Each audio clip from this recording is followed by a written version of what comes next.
जो लोग baroque station तक पहुंचे उनका वापस आना कभी किसी ने नहीं देखा। कहते हैं उस जगह का राज इतना गहरा है कि जो उसे समझने की कोशिश करता है वो हमेशा के लिए उस समय चक्र में खो जाता है। ईशान और नैना को यह राज जानने की बहुत बेचैनी थी, लेकिन उन्हें पता नहीं था कि यह सफर उन्हें किस अंजाम तक ले जाएगा। डर की इस नई दुनिया में आपका स्वागत है। नमस्कार दोस्तों, आप सुन रहे हैं the horror show by Karnik. Shimla की सर्द हवाएं और घने जंगल ईशान और नैना के लिए एक और असाइनमेंट लेकर आए थे। दोनों एक्सपीरियंस जर्नलिस्ट थे, लेकिन इस बार उनका असाइनमेंट थोड़ा अलग था। बैरोक स्टेशन का नाम सुनते ही लोग कांप जाते थे और वहां की भयानक कहानियों ने ईशान और नैना की क्यूरोसिटी को जगाया था। यह सफर कोई आम सफर नहीं होने वाला था, क्योंकि इस बार उनका टारगेट था बैरोक स्टेशन के पीछे छुपे हुए वो राज जो कभी किसी को वापस नहीं लौटने देते थे। नैना काफी एक्साइटेड थी, लेकिन उसके दिल के किसी कोने में एक अजीब सी बेचैनी थी। क्या सच में ऐसा कुछ था जो लोग कहते थे? रात का अंधेरा शिमला स्टेशन पर छाया हुआ था जब ईशान और नैना ने अपनी जर्नी की शुरुआत की। शिमला का स्टेशन आम हसल बसल से बिल्कुल अलग था, जैसे वहां जिंदगी रुक सी गई थी। हर तरफ एक अजीब सन्नाटा था और हवा में एक खौफनाक गुनगुनाहट थी। नैना ने अपने कंधे पर किसी का हाथ महसूस किया, लेकिन जब उसने पीछे पलट के देखा तो कोई नहीं था। ईशान ने महसूस किया कि कुछ ठीक नहीं है, लेकिन दोनों ने अपने दिल की बात को छुपाने की कोशिश की और प्लेटफॉर्म पे खड़े एक अजीब से पैसेंजर से ट्रेन के बारे में पूछा। उस आदमी का जवाब सुनते ही नैना का दिल तेजी से धड़कने लगा। उसने बोला, जितना जल्दी हो सके यहां से चले जाओ। यहां पे ऐसा कुछ है जो तुम्हें अपनी दुनिया में खींच लेगा। कुछ ही देर में ट्रेन आ गई और उनकी जर्नी स्टार्ट हुई। इस रिसर्च के साथ साथ वो दोनों एक हॉरर बुक भी लिख रहे थे। ईशान ने सोचा कि बुक के कुछ पेजेस और लिख लेते हैं, लेकिन नैना के मन में अब भी एक अजीब सी बेचैनी थी। जब ट्रेन बैरोक स्टेशन पहुंची, वहां का माहौल और भी ज्यादा डरावना था। स्टेशन पुराना और टूटा फूटा था और वहां सिर्फ एक ही इंसान था, एक राइटर जिसका नाम भागीरथ था। भागीरथ ने ईशान और नैना को अपने पास बुलाया और कहा, तुम दोनों ने गलती कर दी यहां आकर। यह सफर तुम्हारे लिए आखिरी सफर हो सकता है। अगर जिंदा बच जाओ तो तुम्हारे उस खूसट बॉस को बोलना बैरोक में भागीरथ मिला था। इतना बोल वो वहां से चला गया। ईशान ने उसकी बात को मजाक समझा और इग्नोर कर दिया। करीब 4 दिन बाद वो अपनी रिसर्च पूरी कर वापस शिमला के लिए निकल गए। उन्होंने महसूस किया कि ट्रेन अभी तो स्टेशन से निकली थी, लेकिन फिर वापस यहां कैसे आ गई? क्योंकि बैरोक से शिमला आते वक्त उनको एक अजीब सा डर लगना शुरू हो गया था। तभी नैना ने ईशान से कहा कि मुझे लगता है यहां कुछ गलत है। ईशान ने उसे समझाने की कोशिश की कि तभी नैना की नजर अपनी बगल वाली खिड़की पर पड़ी और उसने जो देखा उसके पैरों तले जमीन खिसक गई थी। उस विंडो में उनको अपना रिफ्लेक्शन नजर नहीं आ रहा था। चलती ट्रेन में अचानक भागीरथ उनके पास आ जाता है और बोलता है, डरो मत, खिड़कियां पुरानी हो गई हैं। घबराओ मत और यहां बैठो, मैं तुम्हें एक कहानी सुनाता हूं। भागीरथ ने उन्हें एक किस्सा सुनाया। बैरोक स्टेशन पे एक बार एक इंजीनियर था जिसे लोगों ने चलती ट्रेन से धक्का दे दिया। तब से उसकी आत्मा यहाँ वहां भटकती रहती है और जो भी यहाँ आता है उसका सफर कभी खत्म नहीं होता। ईशान और नैना ने समझने की कोशिश की कि ये सब क्या हो रहा है, लेकिन उन्होंने देखा कि ट्रेन के बाहर एक लूप चल रहा है और अंदर सब कुछ रुका हुआ है। ट्रेन के सभी दरवाजे जाम हो चुके थे और ट्रेन में एक अजीब सी दहशत थी। भागीरथ ने उन्हें आगे बताया, मेरी कहानी पूरी होने से पहले ही मैं इस सफर में फंस गया था। अब तुम दोनों मेरे साथ हो। ये एक चक्रव्यूह है जो तुम्हें यहाँ से कभी जाने नहीं देगा। बैरॉग और शिमला के बीच एक समय का चक्र है जो कभी रुकता नहीं। हर 50 साल बाद ये सफर दोबारा शुरू होता है। उसकी कहानी सुनने के बाद दोनों के पसीने छूट गए थे। नैना ने घबराते हुए भागीरथ से उसकी नोटबुक मांगी और देखा कि उसकी पूरी नोटबुक में हर पन्ने पर सिर्फ इतनी ही कहानी लिखी हुई थी। मन में सोचते हुए नैना ने नजर उठा के देखा तो वहां भागीरथ नहीं था। ट्रेन के दरवाजे खुल गए थे।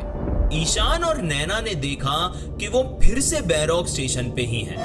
नैना ने नोटबुक वहीं फेंकी और दोनों ट्रेन से उतर गए। ईशान स्टेशन मास्टर के पास जाके पूछता है, ये ट्रेन यहाँ कब से खड़ी है? ईशान की बात सुन के स्टेशन मास्टर उसे बड़ी अजीब नजरों से देखता है और पूछता है, कौन सी ट्रेन जनाब? लगता है जनाब रात का नशा नहीं उतरा। ईशान अपनी उंगली से ट्रेन की ओर इशारा करता है और वो देख स्टेशन मास्टर के होश उड़ जाते हैं और वो फिर उन्हें बताता है, 20 साल से ये ट्रेन यहीं खड़ी है। क्या आपको भी भागीरथ मिला था? इतना सुन ईशान के शरीर का खून ठंडा पड़ जाता है और उसके मुंह से आवाज नहीं निकलती है। नैना ईशान को देखती है और डर जाती है और जोर जोर से चिल्लाने लगती है। उसको ईशान के चेहरे पर भागीरथ का चेहरा नजर आ रहा था। स्टेशन मास्टर ने दोनों को पानी पिलाया और बताया, आप दोनों जितना जल्दी हो सके यहाँ से चले जाइए। वो प्रेत आत्मा अब आपका पीछा नहीं छोड़ेगी।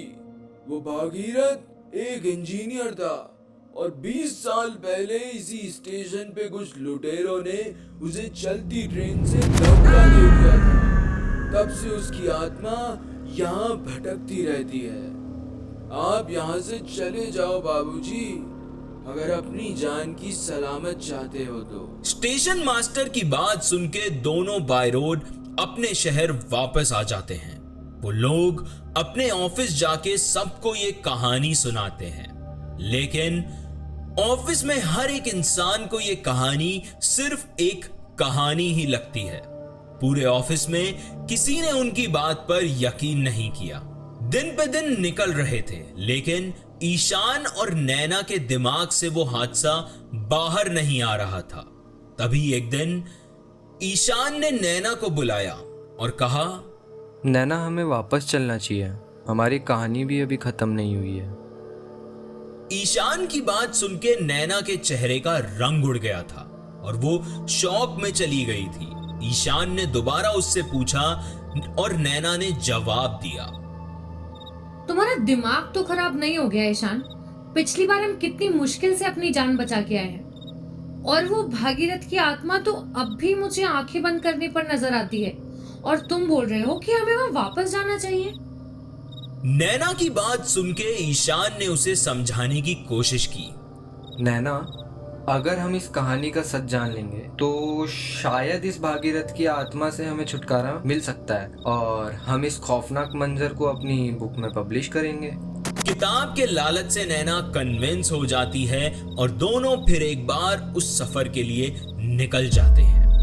और जब वो बैरॉग स्टेशन पर पहुंचते हैं तो उन्होंने देखा कि सब कुछ वैसा ही है, पुराना, टूटा फूटा और उतना ही भयानक। लेकिन इस बार उनके मन में डर नहीं था। वो दोनों इस रहस्य को सुलझाना चाहते थे, इस समय के चक्र को तोड़ना चाहते थे। स्टेशन पर वैसा ही सन्नाटा था जैसा उन्होंने पहले सुना था। उन्होंने अपने आसपास देखा और भागीरथ को ढूंढने लगे। तभी उन्हें एक पुराना कैफे नजर आया जहां एक बूढ़ी औरत बैठी हुई है। वो बूढ़ी औरत उनकी तरफ देखती है और मुस्कुराते हुए कहती है, तुम दोनों वापस आ गए। तुम्हें अपने सवालों के जवाब चाहिए? ईशान और नैना हैरान हो जाते हैं और नैना हिचकिचाते हुए उनसे पूछती है, हम यहाँ सवालों के जवाब ढूंढने आए हैं और ये बात आपको कैसे पता? क्या जानती हैं आप भागीरथ के बारे में? बूढ़ी औरत ने कहा, यहाँ सब कुछ सुनाई देता है, सब कुछ समझ आता है। भागीरथ की कहानी सिर्फ एक कहानी नहीं है, ये एक हकीकत है। अगर तुम्हें उसकी आत्मा से बचना है तो वापस लौट जाओ, चले जाओ यहाँ से। अगले ही पल एक आवाज आती है, तुम दोनों यहाँ क्यों आए? क्या तुम्हें मेरे साथ फिर से सफर करना है? वो आवाज भागीरथ की थी और नैना ने ईशान को धीमी आवाज में बोला, हमें यहाँ नहीं आना चाहिए था ईशान। और देखते ही देखते नैना की आंखों में वो पुरानी कहानी का मंजर सामने आ जाता है। अब भागीरथ का चेहरा उसकी आंखों में था, उसे हर जगह सिर्फ वही दिख रहा था। ईशान और नैना को अब ये एहसास हो गया था कि वो समय के चक्र में घुस गए हैं। हर तरफ पुराने मंजर दिख रहे थे और वो खुद को बार बार बैरोग और शिमला के बीच पा रहे थे। अब वो ये समझ चुके थे कि उन्होंने सिर्फ अपना सफर ही नहीं बल्कि अपनी जिंदगी भी दांव पे लगा दी है। जैसे तैसे वो लोग एक बार अपनी जान बचा के वापस आ गए थे, लेकिन अब उन्हें हर वक्त ये एहसास होता कि भागीरथ का साया उनके आसपास ही है। वो लोग सच्चाई से भागने की कोशिश कर रहे थे और दोनों ने मिलकर अपनी अधूरी किताब को पूरा किया। उन्होंने अपनी बुक में बैरोग स्टेशन की कहानी को डिटेल में लिखा। जो कुछ उन्होंने देखा था, महसूस किया था और सुना था, वो सब उन्होंने बुक में लिख डाला। और उन्होंने सोचा कि भागीरथ की कहानी को एक प्लॉट बनाते हैं ताकि लोग उसकी कहानी सुने और वहां जाना बंद कर दें, ताकि जो हमारे साथ हुआ वो किसी और के साथ ना हो। जब उनकी किताब पब्लिश हुई तब उन्होंने सोचा कि इस कहानी को ज्यादा से ज्यादा लोगों तक पहुंचाना चाहिए। मीडिया ने इस कहानी पे शोर मचा दिया। ईशान और नैना को एक इंटरव्यू के लिए बुलाया गया। ऐसा पहली बार होने जा रहा था कि टीवी पर कोई प्रेत आत्माओं का किस्सा सुनाने वाला था। उनके साथ जो वहां हुआ था वो वाकई में बहुत डरावना था और किसी को उनकी कहानी पे यकीन नहीं हुआ था और लोग उनका मजाक बनाने लग गए थे। कुछ लोग तो उन्हें बैरोग के सन की जर्नलिस्ट कह रहे थे और उनका मानना था कि ये कहानी एक झूठ है। एक रात जब वो दोनों अपने ऑफिस में काम कर रहे थे, नैना जोर से चिल्लाई। ईशान उसके पास गया और उसने पूछा कि क्या हुआ। नैना ने बस अपनी आंखों से टेबल की ओर इशारा किया।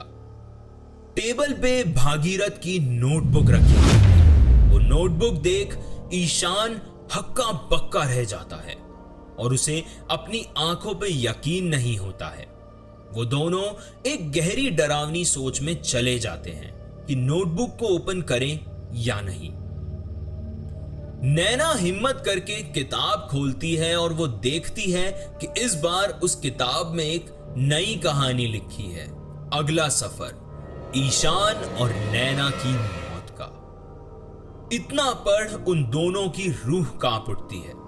दोनों के चेहरे पीले पड़ जाते हैं और माथे से पसीने की बूंद उस किताब के पन्ने पर गिरती है और उस बूंद के गिरते ही वो पन्ना खून सा लाल हो जाता है। नैना पन्ना पलटती है और पढ़ती है, बैरोग से शिमला का सफर तुम्हें फिर से करना होगा। अब उनके पास वहां जाने के अलावा और कोई रास्ता नहीं बचा था। उन्होंने अपने सफर की तैयारी की और बैरोग की तरफ एक बार फिर निकल गए।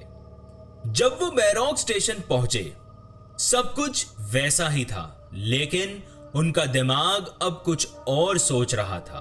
उन्होंने देखा कि स्टेशन पर लोग बैठकर उन्हें देख रहे थे, जैसे उन्हें पहले से ही जानते हों। सोचने वाली बात यह थी कि उस सुनसान स्टेशन पर अचानक लोग कहां से आ गए। फिर उन्हें वही बूढ़ी औरत मिलती है। उसने उन्हें देखा और कहा, आ गए तुम दोनों अपनी मौत का तमाशा देखने। तुम दोनों अब समय के चक्र को समझने आए हो, लेकिन अब बहुत देर हो चुकी है। उन्होंने बूढ़ी औरत से सुना कि बैरोक स्टेशन की कहानी सिर्फ भागीरथ तक सीमित नहीं थी। इस स्टेशन के कुछ और भी राज थे और ये सिर्फ एक हिस्सा था जो अब तक चला आ रहा था। बूढ़ी औरत ने कहा, यहाँ पे भागीरथ के साथ साथ और भी आत्माएं हैं। जो लोग यहाँ आते हैं उनके लिए ये सफर कभी खत्म नहीं होता। क्या तुम्हें पता है, भागीरथ मेरा ही पति था। मैंने इसी स्टेशन पे उसका इंतजार करते करते अपनी जान दे दी। और अब मैं तुम्हारी जान लेके मेरे पति को समय के चक्र से आजाद कर दूंगी। जितनी दूर भाग सकते हो भाग जाओ। अब तुम्हें मुझसे कोई नहीं बचा सकता। ईशान और नैना पागलों की तरह स्टेशन पे भागने लगते हैं और भागते भागते उन्हें स्टेशन के बाहर एक पुराना घर दिखाई देता है, जहां से कुछ अजीब आवाजें आ रही थी। एक छोटा बच्चा रो रहा था। वो घर की खिड़की से अंदर झांकने की कोशिश करते हैं, लेकिन घर के अंदर इतना अंधेरा था कि उन्हें कुछ दिखाई नहीं दे रहा था। नैना का दिल तेजी से धड़कने लगा था। पहले भागीरथ, फिर वो बूढ़ी आत्मा और अब ये बच्चा। आखिर ये सब क्या हो रहा था? उन्हें कुछ भी समझ नहीं आ रहा था कि वो किस समय के चक्र में उलझ गए हैं।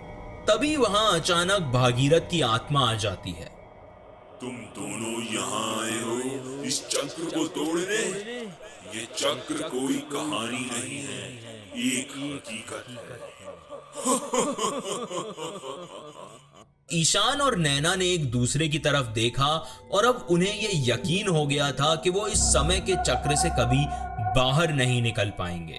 वो आत्माएं ना तो उन्हें जीने दे रही थी और ना ही उनका पीछा छोड़ रही थी। ईशान और नैना के लिए जिंदगी अब एक भयानक सपने जैसी हो गई थी। हर जगह उन्हें भागीरथ और उसकी पत्नी के चेहरे दिखाई देते।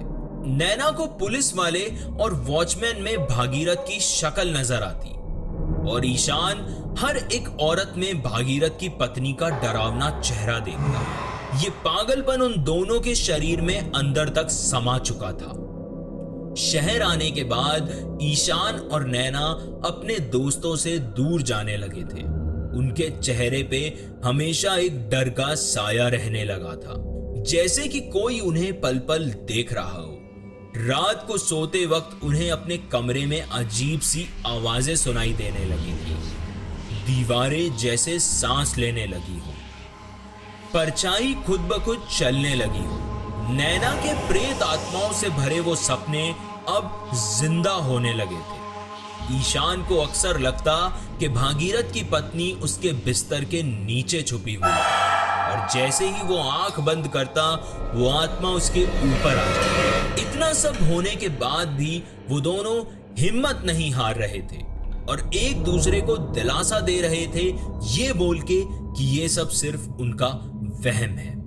पर असल में जो होने वाला था वो इन सपनों से भी ज्यादा खौफनाक था। एक रात नैना घर के अंदर अकेली थी। ईशान काम के सिलसिले में एक दिन के लिए शहर से बाहर गया हुआ था। नैना ने अपने घर का हर एक कोना बंद कर दिया था, पर फिर भी उसे एक आवाज सुनाई दे रही थी। फिर से उसके दिमाग में भागीरथ का चेहरा आने लगा था।